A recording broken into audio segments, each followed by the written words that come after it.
is it on your forehead? This is the audience. Today I will be talking about the legislation surrounding stalking. Stalking laws need to be more proactive in order to effectively prevent fatal interactions between stalker and stalkee. Approximately 14 in every 1,000 people over the age of 18 get stalked annually. I hope in the next 5 minutes I will completely change your view on the laws surrounding stalking so they are more important and more strenuous on offenders. By these 3 points: what society thinks stalking is versus what it really is, the legislation, and the psychological effects in stalking victims. We'll begin by talking about what the public thinks versus what reality is. The policymakers who agreed on the laws that came into effect in the late 1900s don't really know what stalking is exactly. None of them can seem to agree on it. So, 10 years after the stalking laws were put into effect, there was a study conducted that asked these policymakers what they thought stalking was. And the answers were varied across the board. However, none of them matched the actual definition of stalking. So we'll start with what the public thinks, which were most of their answers here. Unwanted phone calls in the middle of the night, sending unwanted gifts or flowers anonymously, following someone without their knowledge, and taking pictures of the victim unknowingly. In reality, this is what stalking is by definition. It is the intentional and repeated following or harassing of another person to feel alarmed or suffer emotional distress. Now, this is coming from the Stalking Resource Center.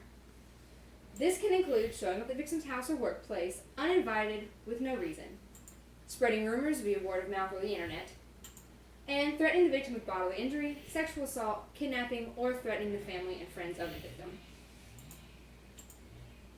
Now, that's kind of crazy, right? Like, who would do that? So, it's important to remember that these laws are supposed to protect you, and these are what the laws are. By Louisiana law, the following are consequences if a stalker is charged and convicted in a court of law. The first offense is a $1,000 fine up to 30 days in jail. Second offense, if it occurs within 7 years of the prior offense, is 5 to 20 years in jail. And the third offense occurring in the same time frame is 10 to 40 years in a prison. If a restraining order is obtained and then violated, it is a $5,000 fine and or 90 days in jail time. So you either pay the $5,000, you'll spend the 90 days in jail, or you'll do both.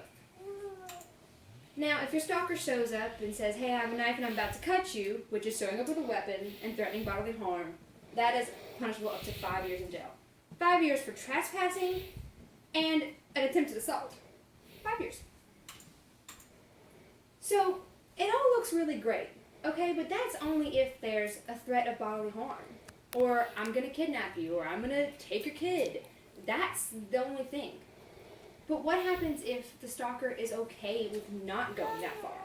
If he or she is completely content to torture you psychologically, which is why I decided to add psychological effects into this presentation today.